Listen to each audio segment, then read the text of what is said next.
Right after the Proposition 8 ruling came down on Wednesday, we tracked down some leaders in the LGBTQ community in Washington to get their reaction. Not to be corny and not to use some of the old cliches, but discrimination in any form needs to be uncovered for what it is. And this is truly a moment we've all been waiting for. I mean, the battle's not over yet, but the fact that heterosexual couples were called superior, I think, or were being viewed as superior versus homosexual couples who couldn't have the same status. I'm just glad that, it might have taken longer than we've all wanted, but the right answer is finally coming around. So I think the federal government is going to let the states battle it out a little bit more, but then they're going to have to step in, and I'm positive of that, but I'm also positive it's not going to happen for another few years. A victory today for a lot of the people who fought so hard, not only in California but around the country. It's a victory for people who refuse to take injustice lying down.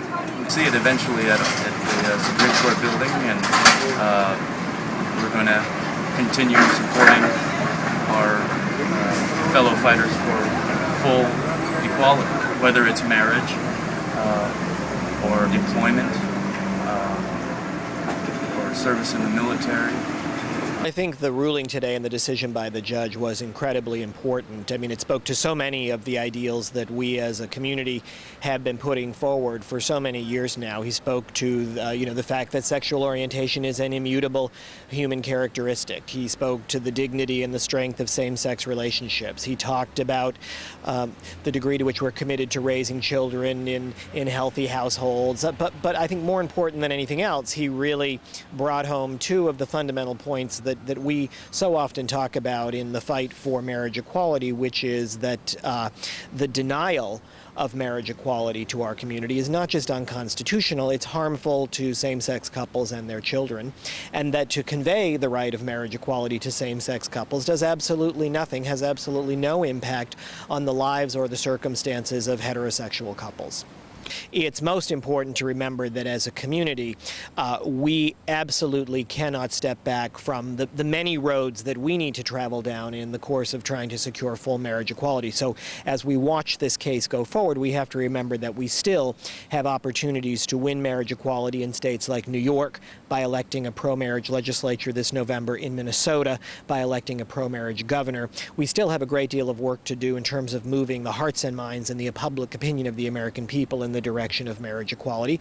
And then we've always got to be mindful of looking down the road at those long-term opportunities, whether it's again in California or Oregon or Washington or any of these other states where electorally we've got the opportunity to move in the direction of marriage equality. I think as this case moves towards the Supreme Court, we've got to do everything we can to bolster the prospects for being successful in that case. And that really is about moving more states into the marriage column and moving the public opinion of the American people further in the direction of supporting marriage equality. That raises a good point. I wanted to read something. I just posted a brief interview with Daniel Choi that I did over on U Street. I caught him actually just walking as a civilian and got some comments from him about today's ruling. And I posted a video to YouTube, and not within 2 minutes I got the following comment, and I wanted to read it to you. This person wrote in and said, this is from Vintage Yellow 71, says, "No victory with God, that's for sure. Don't take this as Jesus shining down on you." How do we convince the American public that it is not a religious issue, it's a civil rights issue? How do we manage that communication? Well, you're absolutely right. I mean, we have been fighting for the right to civil marriage. We are a nation that is governed by civil laws, not natural law. But I think that in terms of moving the American people in that direction, it's more I think, than anything else about leading those conversations with real stories about real circumstances, and most importantly about the real inequity that we face. I think more than anything we need to be out there in institutional settings, whether it's the American workplace, whether it's healthcare settings, whether it's our faith communities, talking about real stories of inequity that we face, whether it's our inability to make decisions about one another's welfare in the hospital, or whether it's about the inequity we face around healthcare opportunity in the workplace.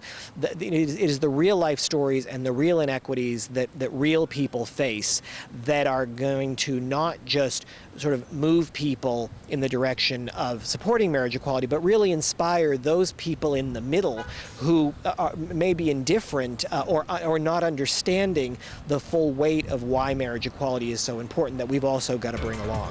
Reporting from the district, this is Steve Fox with the Washington Blade.